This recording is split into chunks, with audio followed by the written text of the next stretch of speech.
Real മാഡ്രിഡിന്റെ fans ഒക്കെ ഒറ്റുനോക്കിയ ഒരു transfer എന്ന് പറയുന്നത് റോഡ്രി ടു റിയൽ മാഡ്രിഡ്, അല്ലെങ്കിൽ ലോകം തന്നെ ഒറ്റുനോക്കുന്ന ട്രാൻസ്ഫർ അത് തന്നെയാണ്.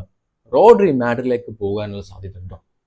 എന്തുകൊണ്ട് റിയൽ മാഡ്രിഡ് ചൂസ് ചെയ്തു എന്ന് ചോദിച്ചു കഴിഞ്ഞാൽ ഒറ്റ വാക്കിൽ ഒരു ഇത്രയേ ഉള്ളൂ. മാഡ്രിഡിന്റെ ആ ഒരു വീക്ക് പൊസിഷൻ മാറ്റണമെങ്കിൽ റോഡ്രി കളത്തിലേക്ക് വരണം. ആ ഒരു പോയിന്റ് നികത്താൻ പറ്റുന്ന ഒരൊറ്റ പ്ലെയർ റോഡ്രി തന്നെയാണ്. റോഡ്രി വന്നു കഴിഞ്ഞാൽ അതിനായിട്ടുള്ള മികവും കാര്യങ്ങളൊക്കെ മാഡ്രിഡിൽ ഉണ്ടാകും. സിറ്റിയുമായി മാഡ്രിഡിന്റെ ഒരു റേസ് മാത്രമല്ല നടക്കുന്നത്, ബാഴ്സലോണയും PSG ഒക്കെ അതിലേക്ക് ജോയിൻ ചെയ്തിട്ടുണ്ട്, അല്ലെങ്കിൽ ജോയിൻ ചെയ്തിട്ടുണ്ടായിരുന്നു എന്ന് വേണമെങ്കിൽ പറയാം. പക്ഷെ അതൊക്കെ റോഡ്രി റിജക്ട് ചെയ്ത് കഴിഞ്ഞു. പുതിയ ക്ലബിന്റെ ഓഫർ ഒന്നും വേണ്ട, ഞാൻ മാഡ്രിഡിലേക്ക് തന്നെ പോകാനുള്ള വില്ലിങ്ങിലാണ്. റോഡ്രി ആ വില്ലിങ്ങിലാണെങ്കിലും സിറ്റി റോഡ്രിയെ വിടുമെന്ന് തോന്നുന്നില്ല.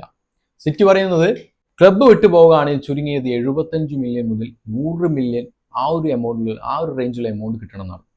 പക്ഷെ മാഡ്രിഡ് ഏറ്റവും മാക്സിമം പോയ എമൗണ്ട് എന്ന് പറയുന്നത് 75 ആണ്. 65 to 75 ആണ് മാഡ്രിഡ് തന്നെ ജോസ് മൊറീനോയുടെ കീഴിൽ 4 വർഷത്തെ ഡീലിന് കൊടുക്കുന്നത്. ഒരൊറ്റ വാക്കി പറയുകയാണെങ്കിൽ റോഡ്രി ഇപ്പോൾ ട്രാപ്പിഡ് ആണ്. സിറ്റിയിൽ തന്നെ തുടരാം, അതല്ലാന്നുണ്ടെങ്കിൽ മാഡ്രിഡ് സിറ്റി പറഞ്ഞ തുകയ്ക്ക് വില്ലിങ് ആവണം. അത് നടക്കുമെന്ന് തോന്നുന്നില്ല. നിരവധി ട്രാൻസ്ഫറുകൾ മാഡ്രിഡിൽ നടന്നു കഴിഞ്ഞു. ഇനി റോഡ്രിക്ക് വേണ്ടി ആ ഒരു എമൗണ്ട് റിയൽ മാഡ്രിഡ് എടുക്കുമെന്ന് തോന്നുന്നില്ല. സോ കൂടുതൽ സാധ്യത റോഡ്രി സിറ്റിയിൽ തന്നെ തുടരും.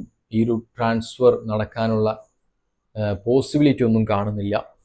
ഇത് നടക്കാനുള്ള സാധ്യതകൾ എൻ്റെ ഒരു ഒപ്പീനിയൻ പറയുകയാണെങ്കിൽ വളരെ കുറവാണ്. ഇനി കുറച്ച് ദിവസങ്ങളേ ഉള്ളൂ ഈ ട്രാൻസ്ഫർ മന്ത് അവസാനിക്കാൻ.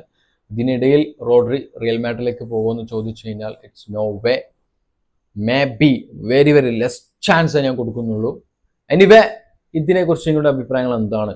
റിയൽ മാഡ്രിഡിലേക്ക് ശരിക്കും റോഡ്രി വരുന്നത് നല്ലതാണോ, അതല്ല റോഡ്രി അവിടെ തന്നെ തുടരട്ടെ, വന്നു കഴിഞ്ഞാൽ മികച്ചതായിരിക്കും എന്നുള്ള അഭിപ്രായങ്ങളും കാര്യങ്ങളൊക്കെ ഉണ്ടെങ്കിൽ കമന്റ് ബോക്സിൽ കമന്റ് ചെയ്യാം. ഓക്കെ ഫ്രണ്ട്സ്, വീഡിയോ അവസാനിപ്പിക്കുന്നു. Bye, it's me, score is mine.